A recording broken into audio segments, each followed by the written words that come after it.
바울은 빌립보 교회 교인들에게 편지를 보내면서 예수를 믿는 우리들에게는 아주 특별한 신분이 있다고 말씀을 하고 있습니다.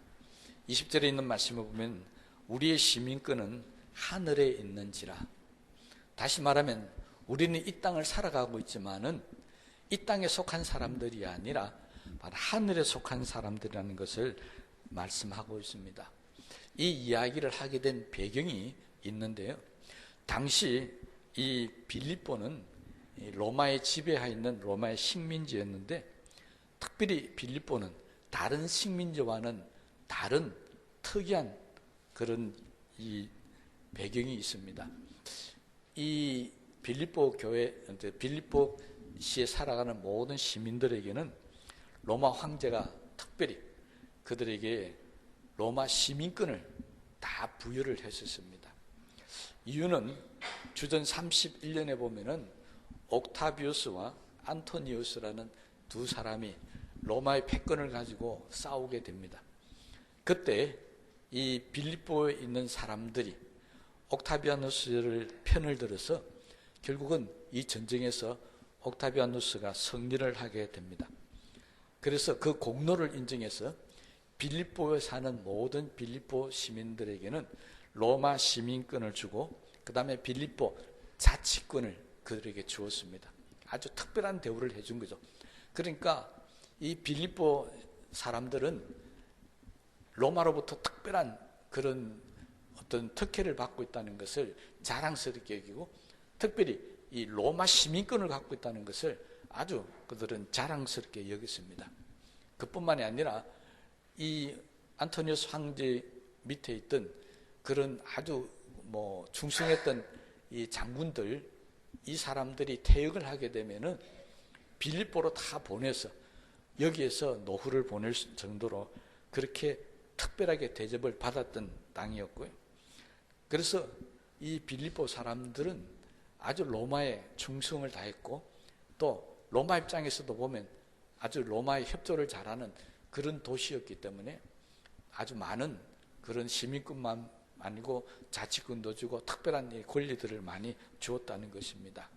그러다 보니까 빌립보 복음이 전거되고 교회가 세워졌는데, 이 교인들이 자랑할 게, 바울은 그랬잖아요. 뭘 자랑한다고요?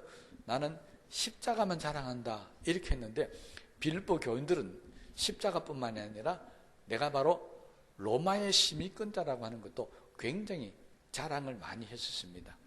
그래서 바울은 빌립보 교회 교인들에게, 야, 너네들이 가지고 있는 이 로마 시민권보다도 훨씬 좋은 시민권을 우리가 가지고 있다는 것입니다. 그게 어디 시민권이라고요? 하늘의 시민권이라는 거죠. 그러니까 빌립보 교회 교인들에게 우리가 이렇게 자랑스럽게 여기고 있는 시민권, 이거하고는 비교도 안 될 정도의 좋은 시민권을 우리는 가지고 있는데 하늘의 시민권이다. 그러면서 바울은 빌립보 교인들에게 하나하나 신앙적인 가르침을 시작합니다. 우리가 하늘에 속해 있고 하늘의 시민권을 가졌으니까 우리가 따라야 할 법은 로마법보다 더 우선적으로 따라야 할 법이 있는데, 그것이 바로 하나님의 법이라는 것입니다. 여러분, 우리는 이 세상을 살고 있지만요, 우리가 정말 귀중하고 소중하고 여기며 지켜가야 할 법은 대한민국의 헌법, 법률보다도 더 우선적으로 우리가 따라야 할 법이 있습니다. 그것이 바로 하나님의 법입니다. 바울은 지금 빌립보 교인들에게 이것을 강조하고 있습니다. 하나님께 속한 사람은 로마에 속한 사람하고 뭔가 다른 게 있어야 된다는 것입니다.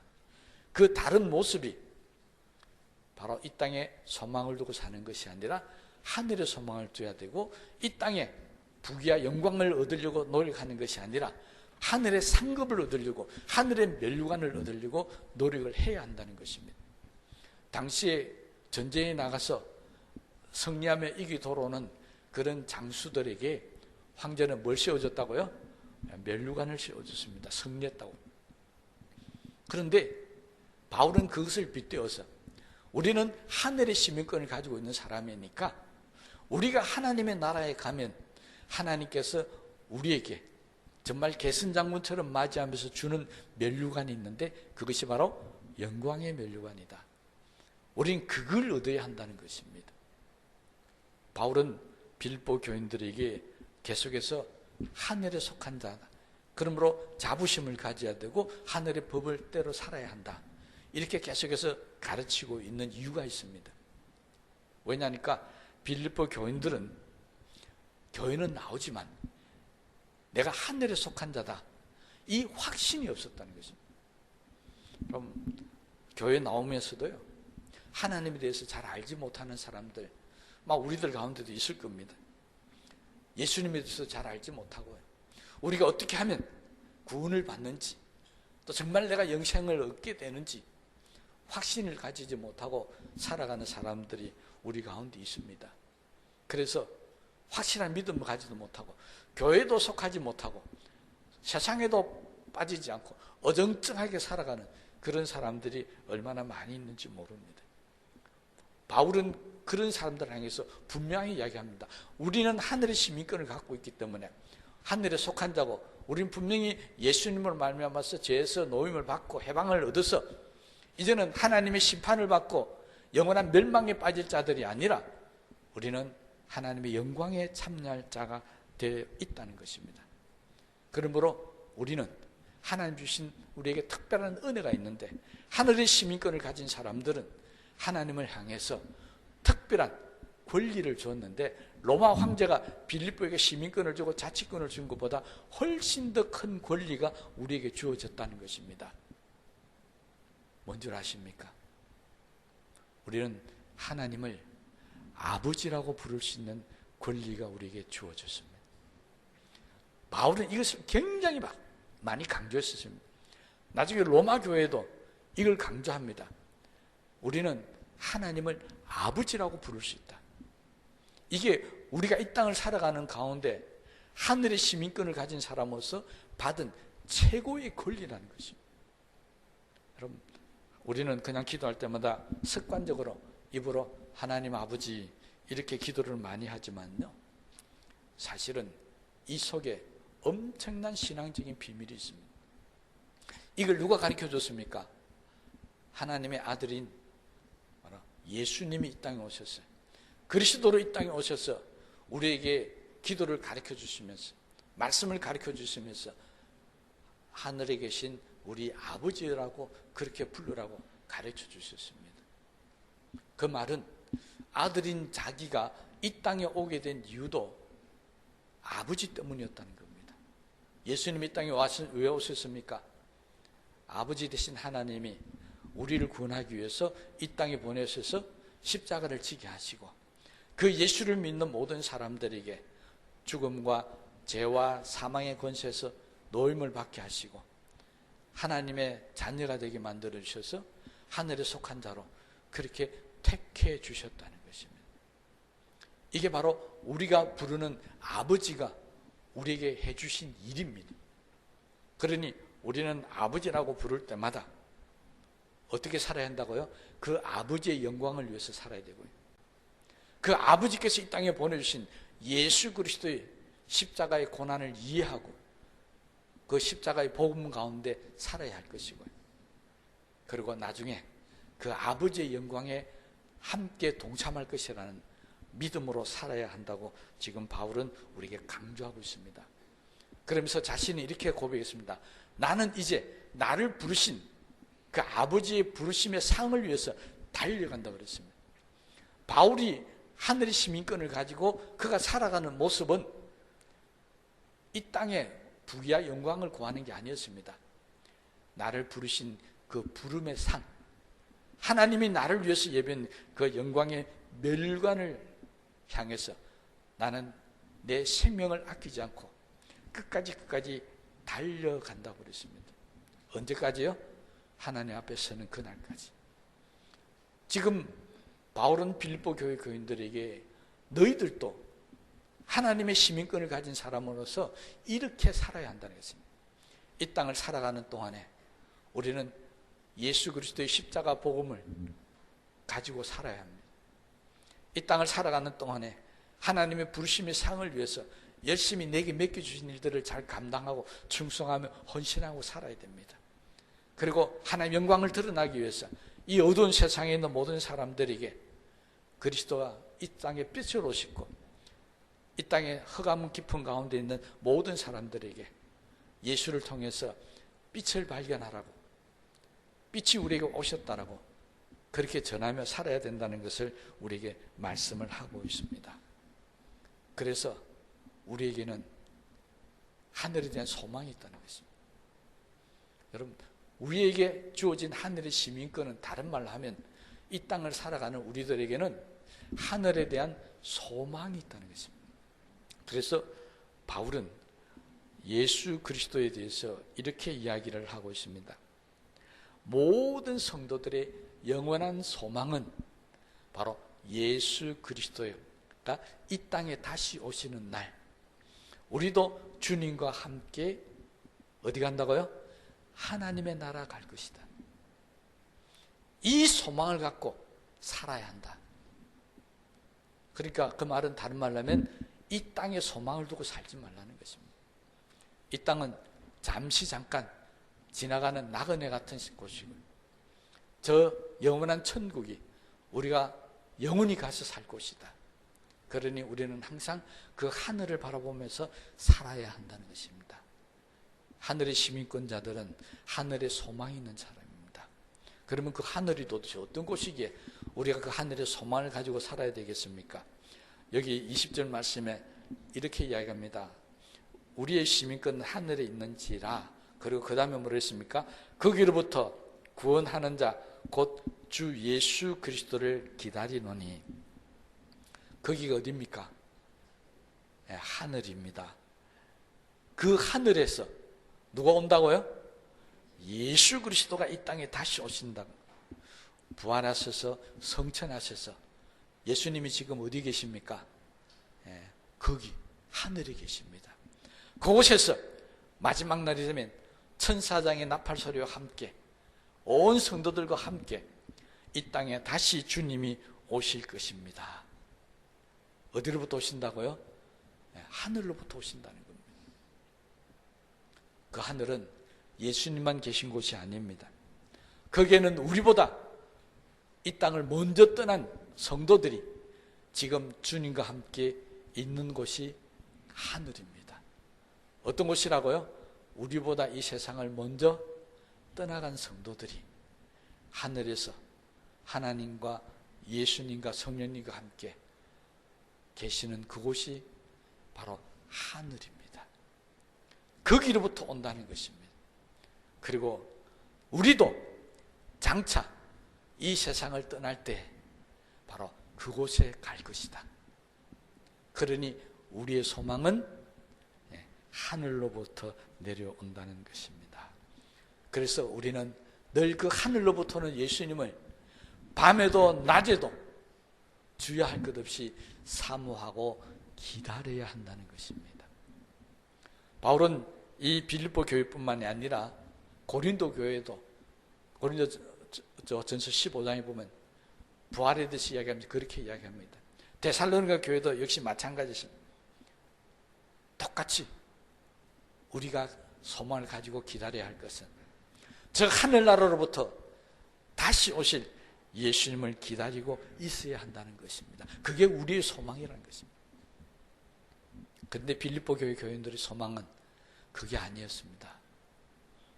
로마 시민권자로서, 자치권자로서, 그리고 대간 장군들이 몰려오면서 거기가 얼마나 세상의 권세가 집중되는 곳이었고 세상의 부귀와 영광이 집중되는 곳이었습니까?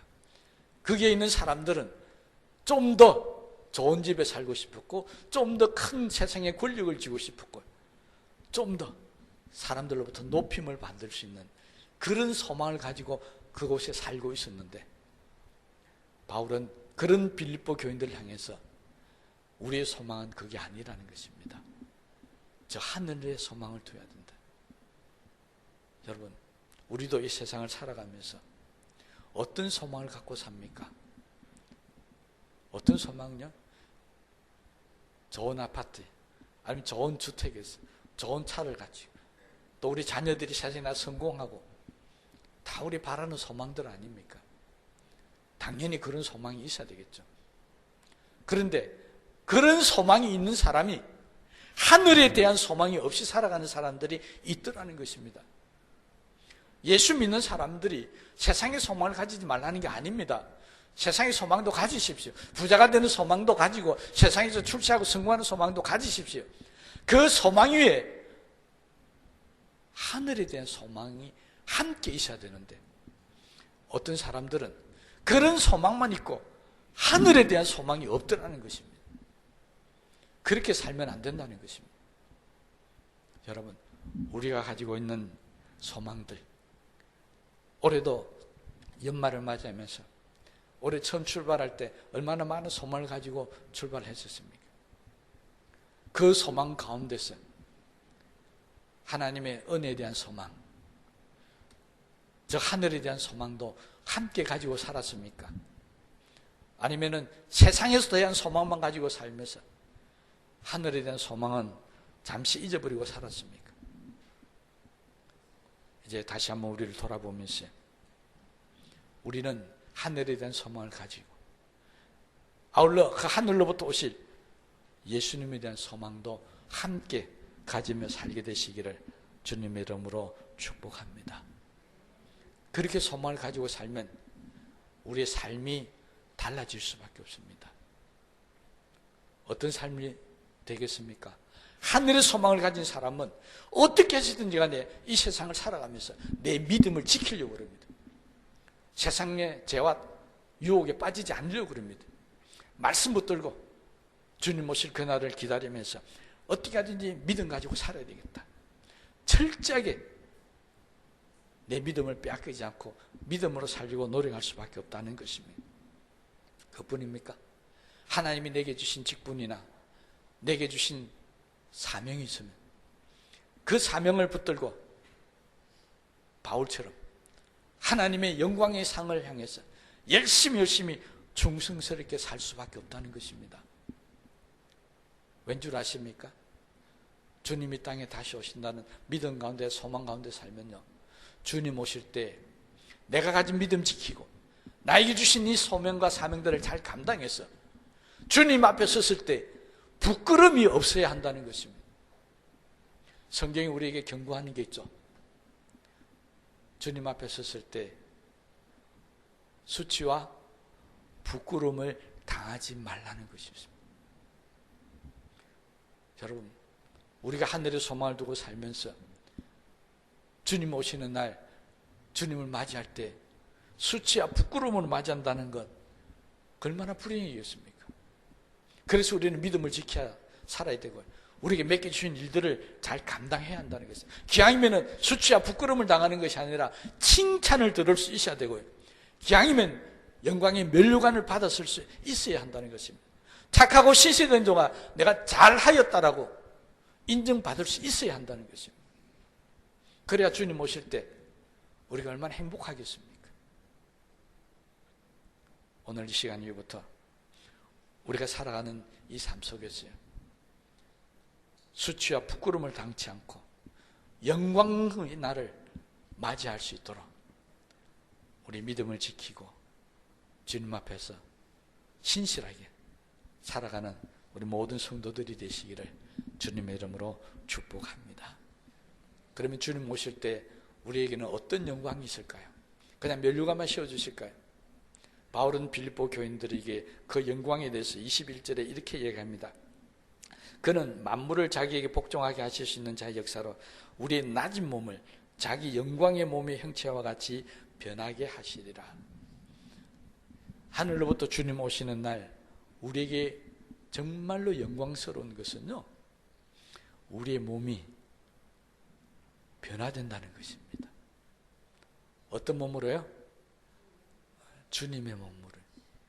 이 주님의 몸으로 변화되기 전에 이전의 몸을, 여기 뭐라고 표현했니까? 낮은 몸이라고 그랬습니다. 우리의 낮은 몸을 자기 영광의 몸의 형체와 같이 변하게 하시라. 여러분, 낮은 몸이 어떤 몸입니까? 죄로 타락한 몸입니다. 죄뿐만이 아닙니다. 연약해서 세상에 고난이나 환난이 오고 질병이 오고 어려움이 오면 쉽게 넘어지고 쓰러지는 몸입니다. 조금만 무리해도 팔도 아프고 어깨도 아프고 다리도 아프고 허리도 아프고, 이게 우리의 연약한 몸 아닙니까? 이걸 바울은 낮은 몸이라고 표현하고 있습니다. 이걸 바꿔주겠다는 겁니다. 변화된다는 말은 무슨 말입니까? 바꾼다는 말입니다. 어떻게 바꾸겠다고요? 다시는 아프지도 않고 다시는 질병도 없고, 그잖아요. 성경 분명히 우리 약속하고 있습니다.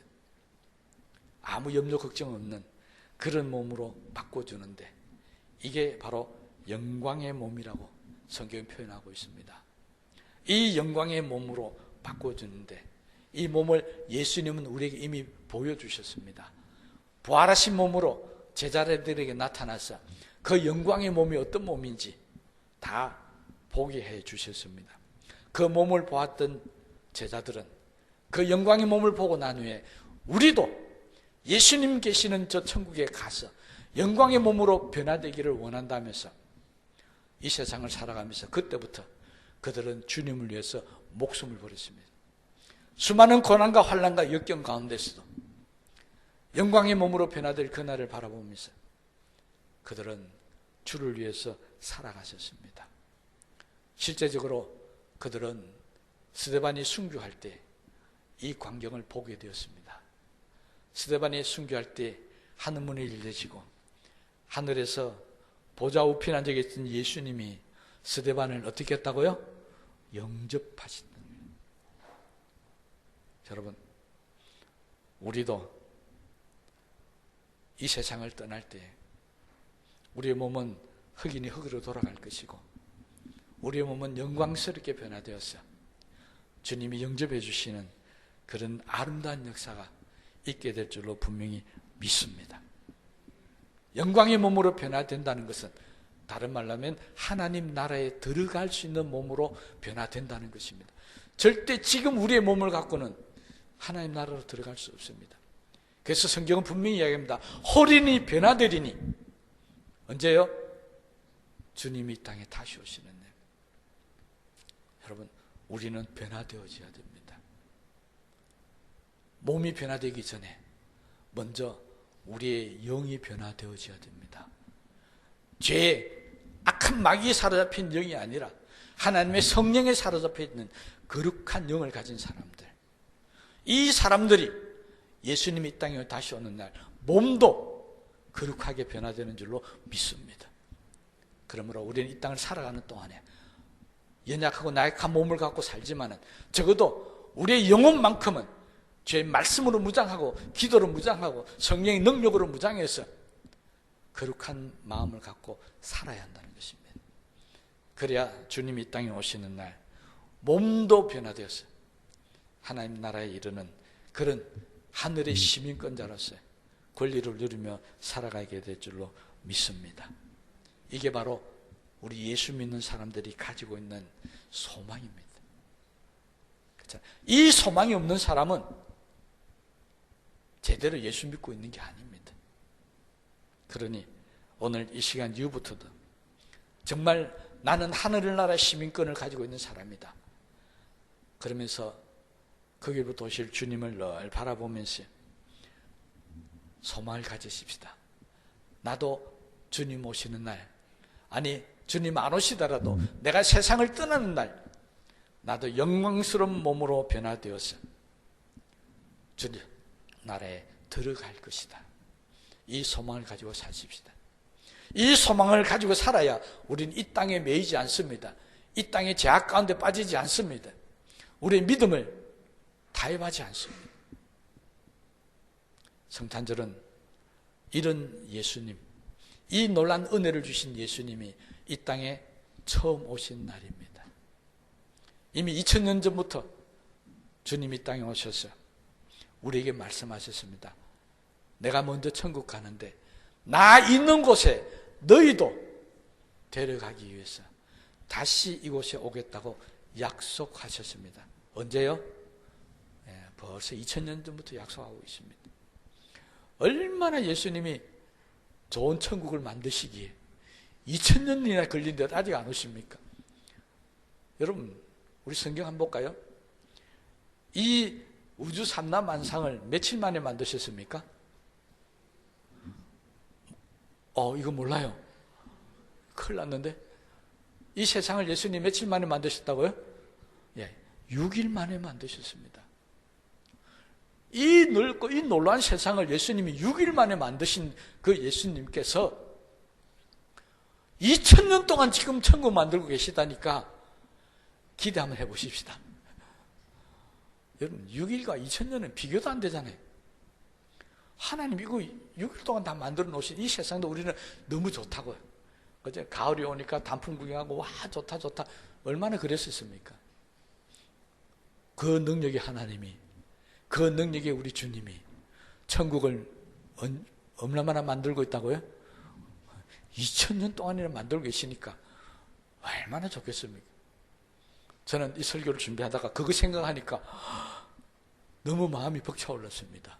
도대체 2000년이나 천국을 만드시고 계시는 그 천국은 어떤 곳이실까? 정말 궁금했었어요. 그래서 또 한 번 기도했습니다. 하나님,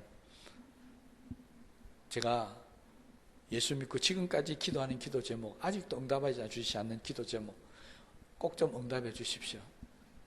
뭔 줄 아십니까? 예, 천국을 한번 보여주십시오. 저 아직까지 기도하면서 응답 못 받았습니다.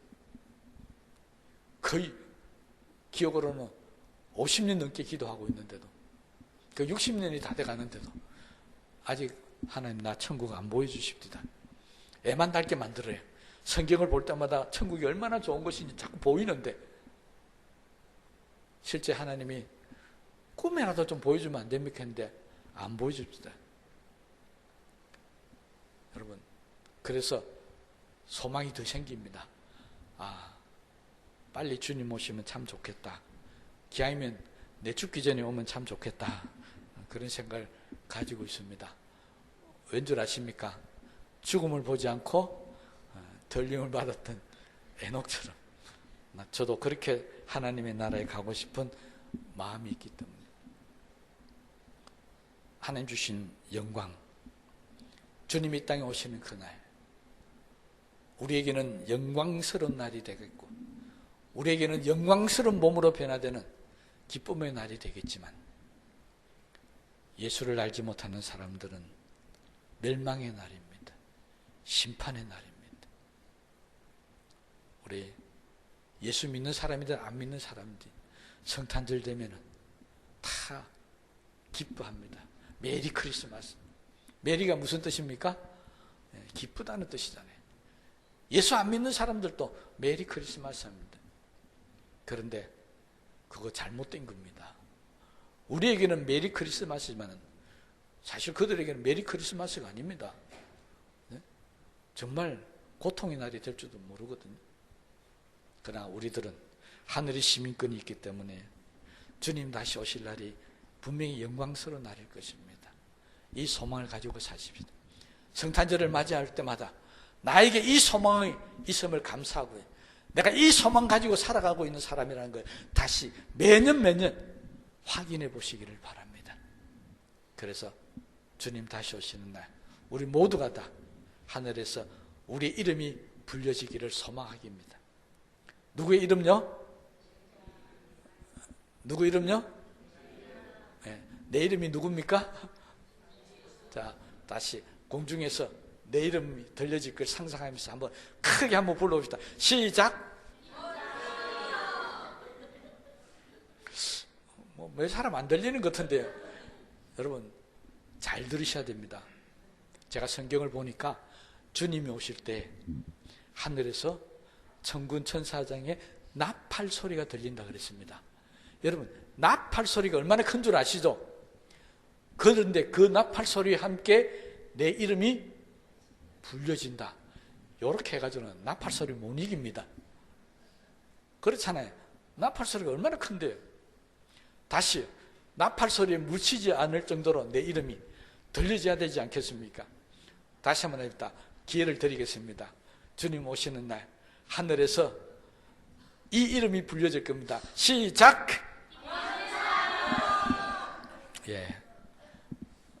오늘 크게 하신 분들은 반드시 그 이름이 불려질 줄로 믿습니다. 작게 하신 분은 잘 들으시기를 바랍니다. 이번 성탄절은 우리 이 영광스러운 주님을 기대하고 소망하면서 정말 즐겁고 기쁜 성탄절이 되시기를 주님의 이름으로 축복하고요. 다시 오실 주님 그날이 우리에게는 영광스러운 날이 되기를 축복합니다. 말씀을 생각하시면서 기도하십시다.